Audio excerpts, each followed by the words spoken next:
Hello बच्चों, कैसे हैं आप? उम्मीद करती हूँ आप बढ़िया और एकदम मज़े में होंगे। तो आइए बच्चों, आज एक कहानी पढ़ते हैं जिसका नाम है परीक्षा। तो बच्चों, इस कहानी को पढ़ने से पहले इसका संक्षिप्त परिचय ले लेते हैं।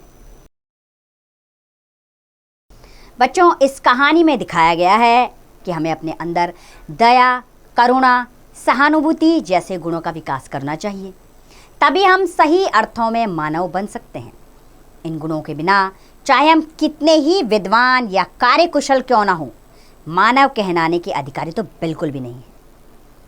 तो आइए, क्या है इस कहानी के अंदर, कैसे मानवीय गुणों का इसमें समावेश है और वो कैसे आए, वो इस कहानी के जरिए ही पता लग सकता है। तो चलिए बिना विलंब के हम इस कहानी को शुरू करते हैं। जब रियासत देवगढ़ के दीवान सरदार सुजान सिंह बूढ़े हुए तो उन्हें परमात्मा की याद आई। परमात्मा अर्थात ईश्वर। तब आई उन्हें ईश्वर की याद। जाकर महाराज से विनती की, दीनबंधु, दास ने श्रीमान की सेवा 40 साल तक की। अब मेरी अवस्था भी ढल गई, राजकाज संभालने की शक्ति नहीं रही। कहीं भूल चूक हो जाए तो बुढ़ापे में दाग लगे, सारी जिंदगी की नेक नामी मिट्टी में मिल जाए। तो उसने राजा से फरियाद की कि हे राजन, अब मुझे ये काम मत दीजिए क्योंकि मेरी अवस्था ढल गई है, अब कुछ भूल चूक हो सकती है। राजा साहब अपने अनुभवशील यानी बहुत अनुभवशील और नीति कुशल दीवान का बड़ा आदर करते थे। बहुत समझाया लेकिन दीवान साहब ना माने, तो हार कर उनकी प्रार्थना स्वीकार कर ली, पर शर्त यह लगा दी कि रियासत के लिए दीवान आप ही को खोजना पड़ेगा। राजा ने यह शर्त लगाई कि दीवान आप ही खोज कर लाएंगे। आप ये पदवी छोड़ रहे हैं तो पहले इस पदवी को भरिए, उसके बाद आप जा सकते हैं। दूसरे दिन देश के प्रसिद्ध समाचार पत्रों में यह विज्ञापन निकला कि देवगढ़ रियासत के लिए एक सुयोग्य दीवान की आवश्यकता है। जो सज्जन अपने को इस पद के योग्य समझे, वे वर्तमान दीवान सरदार सुजान सिंह की सेवा में उपस्थित हो। उपस्थित यानी कि मौजूदगी दर्ज करवाए। यह जरूरी नहीं कि वे ग्रेजुएट हो, मगर हिष्ट पुष्ट होना आवश्यक है। मंदाग्नि के मरीज को यहाँ तक कष्ट उठाने की जरूरत नहीं। 1 महीने तक उम्मीदवारों के रहन सहन, आचार विचार की देखभाल की जाएगी। विद्या का कम परंतु कर्तव्य का अधिक विचार किया जाएगा। जो महाशय इस परीक्षा में पार उतरेंगे वे इस उच्च पद पर सुशोभित होंगे। सुशोभित यानी कि विराजमान होंगे, ये पदवी उन्हें दी जाएगी। अब बच्चों, सोचकर बताइए कि देश के प्रसिद्ध समाचार पत्रों में क्या विज्ञापन निकला। बच्चों, देश के प्रसिद्ध समाचार पत्रों में यह विज्ञापन निकला कि देवगढ़ रियासत के लिए एक सुयोग्य दीवान की आवश्यकता है। जो सज्जन अपने को इस पद के योग्य समझे, वे वर्तमान दीवान सुजान सिंह की सेवा में उपस्थित हों। तो इस विज्ञापन ने सारे मुल्क यानी कि पूरे देश में, सारे मुल्क में हलचल मचा दी। ऐसा ऊंचा पद और किसी प्रकार की कैद नहीं, अर्थात इस पद पर सब विराजमान होना चाहते थे। केवल नसीब का खेल है। सैकड़ों आदमी अपना अपना भाग्य परखने के लिए चल पड़े। देवगढ़ में नए नए और रंग बिरंगे मनुष्य दिखाई देने लगे। प्रत्येक रेलगाड़ी से उम्मीदवारों का एक रेला सा उतरता। कोई पंजाब से चला आता था तो कोई मद्रास से, कोई नए फैशन का प्रेमी, कोई पुरानी सादगी पर मिटा हुआ। अर्थात तरह तरह के उम्मीदवार इस पद के लिए दावेदारी ठोकने के लिए वहां पहुंच रहे थे। सरदार सुजान सिंह ने इन महानुभावों के आदर सत्कार का बड़ा अच्छा प्रबंध किया था। लोग अपने अपने कमरों में बैठे हुए महीने के दिन गिना करते थे। हर एक व्यक्ति अपने जीवन को अपनी बुद्धि के अनुसार अच्छे रूप में दिखाने की कोशिश करता था। जिससे बात कीजिए वही नम्रता और सदाचार का देवता बना मालूम होता था।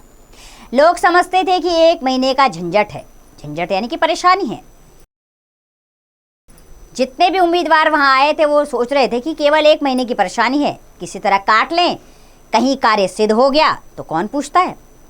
लेकिन मनुष्यों का वह जौहरी आड़ में बैठा देख रहा था कि इन बंगलों में हंस कहाँ छिपा है। जौहरी कौन थे? जो पहले के दीवान थे। वो ये सब कुछ देख रहे थे कि इन बगलों की भीड़ में कोई हंस दिखेगा तो उन्हें ही दीवान की पदवी दी जाएगी। एक दिन फैशन वालों को सूझी कि आपस में हॉकी का खेल हो जाए। यह प्रस्ताव हॉकी के मंझे हुए खिलाड़ियों ने पेश किया था। यह भी तो आखिर एक विद्या है, इसे क्यों छिपा कर रखें? संभव है कुछ हाथों की सफाई ही काम कर लीजिए। चलिए, तय हो गया, फील्ड बन गया, खेल शुरू हो गया और गेंद मैदान में ठोकरें खाने लगी, अर्थात हॉकी का खेल शुरू हो गया। देवगढ़ रियासत में यह खेल बिल्कुल निराली बात थी। पढ़े लिखे भले मानस शतरंज और ताश जैसे गंभीर खेल खेलते थे। दौड़ धूप के खेल बच्चों के खेल समझे जाते थे। तो बच्चों, सोचकर बताइए, देवगढ़ रियासत के लोग दौड़ धूप के खेल क्यों नहीं खेलते थे? क्योंकि बच्चों, देवगढ़ रियासत में यह बिल्कुल नया खेल था। यहाँ के पढ़े लिखे लोग तो शतरंज और ताश खेलते थे और ये बच्चों का खेल माना जाता था, इसलिए यहाँ लोग दौड़ धूप में ये खेल नहीं खेलते थे। खेल बड़े उत्साह से जारी था। धावे के लोग जब गेंद को लेकर तेजी से उड़ते तो ऐसा जान पड़ता कि कोई लहर बढ़ती चली जाती है, लेकिन दूसरी ओर के खिलाड़ी इस बढ़ती हुई लहर को इस तरह रोक लेते थे मानो लोहे की दीवार हो। संध्या तक यही धूमधाम रही, अर्थात खूब मौज मस्ती रही। लोग पसीने से तर हो गए, तर यानी कि भीग गए। खून की गर्मी आंखों और चेहरे से झलक रही थी। हांफते हांफते बेदम हो गए, अर्थात सब हांफने लगे, इतना दौड़े, लेकिन हार जीत का निर्णय ना हो सका। अंधेरा हो गया था। इस मैदान से हटकर एक नाला था, उस पर कोई पुल नहीं था। पथिकों को नाले से चलकर आना पड़ता था। खेल अभी बंद ही हुआ था और खिलाड़ी दम ही ले रहे थे कि एक किसान अनाज से भरी हुई गाड़ी लिए हुए उस नाले में आया। लेकिन कुछ तो नाले में कीचड़ था और उसकी चढ़ाई इतनी ऊंची थी कि गाड़ी ऊपर चढ़ ही नहीं सकती थी। वह कभी बैलों को ललकारता, कभी पहियों को हाथ से ढकेलता, लेकिन बोझ अधिक था और बैल कमजोर। गाड़ी ऊपर को ना चढ़ती और ना चढ़ती भी तो कुछ दूर चढ़कर फिर फिसलकर नीचे पहुंच जाती। किसान बार बार जोर लगाता और बार बार बैलों को मारता, लेकिन गाड़ी उभरने का नाम न लेती। बेचारा इधर उधर निराश होकर ताकता, मगर वहां कोई नजर ही ना आता। गाड़ी को अकेला छोड़कर कहीं जा भी नहीं सकता था। बड़ी विपत्ति में फंसा हुआ था। विपत्ति यानी कि मुसीबत में, अर्थात उस किसान के ऊपर बड़ी मुसीबत आ गई थी। उसकी गाड़ी फंस गई थी। इसी बीच खिलाड़ी हाथों में स्टिक लिए घूमते घामते उधर से निकले। किसान ने उनकी तरफ सहमी हुई आंखों से देखा, परंतु किसी से मदद मांगने का साहस न हुआ। खिलाड़ियों ने भी उसको देखा, मगर बंद आंखों से, जिनमें सहानुभूति ना थी, उनमें स्वार्थ था, मद था, मगर उदारता और भाईचारे का नाम भी ना था। लेकिन उसी समूह में एक मनुष्य ऐसा था जिसके हृदय में दया थी और साहस था। आज हॉकी खेलते हुए उसके पैर में चोट लग गई थी। लंगड़ाता हुआ धीरे धीरे चला आता था। अकस्मात यानी कि अकस्मात उसकी निगाह गाड़ी पर पड़ी। ठिठक गया यानी कि ठहर गया। वहां पर उसे किसान की सूरत देखते ही सब बातें ज्ञात हो गई। वो समझ गया किसान की बात। स्टिक एक किनारे रख दी, कोट उतार डाला और किसान के पास जाकर बोला, मैं तुम्हारी गाड़ी निकाल दूं? किसान ने देखा एक गठे हुए बदन का लंबा आदमी सामने खड़ा है। झुककर बोला, हुजूर, मैं आपसे कैसे कहूँ? युवक ने कहा, मालूम होता है तुम यहाँ बड़ी देर से फंसे हुए हो। अच्छा, तुम यहाँ गाड़ी पर बैठकर बैलों को साधो, मैं पहिए को ढकेलता हूँ, अभी गाड़ी ऊपर चढ़ जाएगी। उसने किसान को साहस बधाया और कहा, तुम बैलों को साधो और मैं पहिए को ढकेलता हूँ, देखिए आपकी गाड़ी अभी निकल जाएगी। किसान गाड़ी पर जा बैठा। युवक ने पहिए पर जोर लगाकर उकसाया। कीचड़ बहुत ज्यादा था, वह घुटने तक जमीन में गड़ गया, लेकिन हिम्मत न हारी। उसे फिर जोर लगाया। इधर किसान ने बैलों को ललकारा। बैलों को सहारा मिला, हिम्मत बंध गई। उन्होंने कंधे झुकाकर एक बार जोर लगाया तो गाड़ी नाले के ऊपर थी। किसान युवक के सामने हाथ जोड़कर खड़ा हो गया और बोला, महाराज, आपने आज मुझे उबार लिया, नहीं तो सारी रात यहीं बैठना पड़ता। युवक हंसकर बोला, अब मुझे कुछ इनाम देते हो? किसान ने गंभीर भाव से कहा, नारायण चाहेंगे तो दीवानी आपको ही मिलेगी। नारायण, उसने कहा, ईश्वर चाहेगा तो ये दीवानी आपको ही मिलेगी, ये पदवी आपको ही मिलेगी। युवक ने किसान की तरफ गौर से देखा। उसके मन में संदेह हुआ, कहीं ये सुजान सिंह तो नहीं है? आवाज मिलती है, चेहरा मोहरा भी वही लगता है। किसान ने भी उसकी ओर तीव्र दृष्टि से देखा। शायद उसके दिल के संदेह को भाप गया।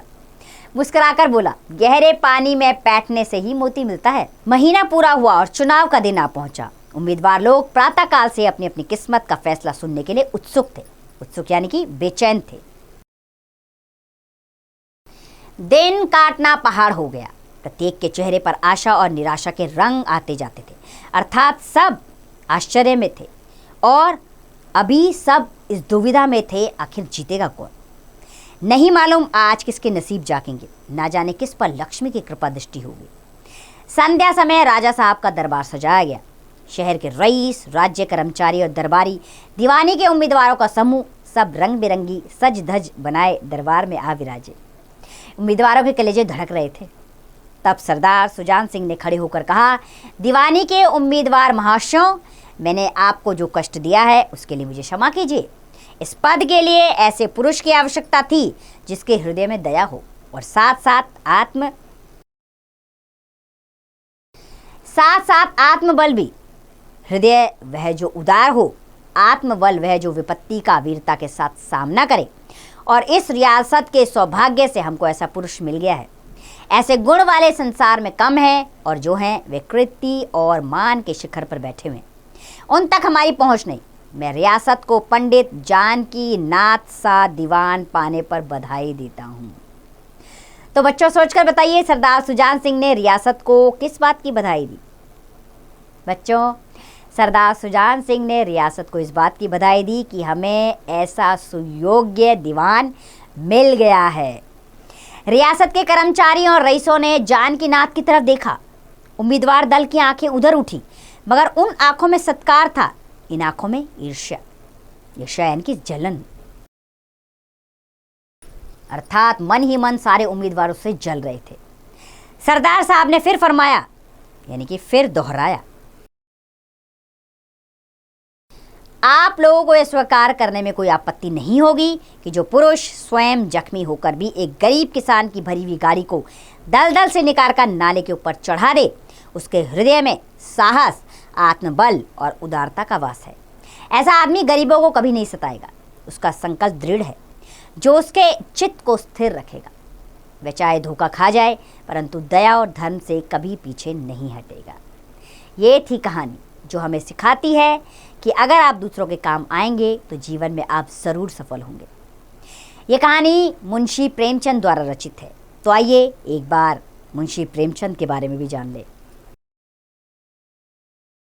बच्चों, प्रेमचंद का जन्म 31 जुलाई 1880 को वाराणसी के पास लम्ही गांव में हुआ था। वह हिंदी के महान कहानीकार और उपन्यासकार थे। उनके प्रसिद्ध उपन्यास हैं सेवा सदन, निर्मला, रंगभूमि, कर्मभूमि, गबन और गोदान। उन्होंने 300 के लगभग कहानियां भी लिखी हैं। उनकी हर कहानी समाज को कोई ना कोई संदेश देती है। उनकी कहानियों का संग्रह मानसरोवर नाम से 8 भागों में प्रकाशित हुआ है। उनका निधन 8 अक्टूबर 1936 को हुआ। तो ये थे मुंशी प्रेमचंद, जिनके द्वारा लिखित कहानी हमने आज पढ़ी, जिसमें हमें ये समझाया गया, बताया गया कि दूसरों के लिए हमें परोपकार की भावना रखनी चाहिए। अपने दुख को किनारे रखकर दूसरे के दुख को सर्वोपरि मानकर उसकी सेवा के लिए आगे आना चाहिए। अवश्य उस पर ईश्वर की कृपा ज़रूर होगी और एक ना एक दिन उसके सारे कार्य सिद्ध हो जाएंगे। तो बच्चों, उम्मीद करती हूँ ये कहानी भी आपको प्रेरित करती होगी। आप इससे मिलने वाली शिक्षा को अपने जीवन में ज़रूर अपनाएं और लोगों को भी इस शिक्षा से अवगत ज़रूर करवाएं।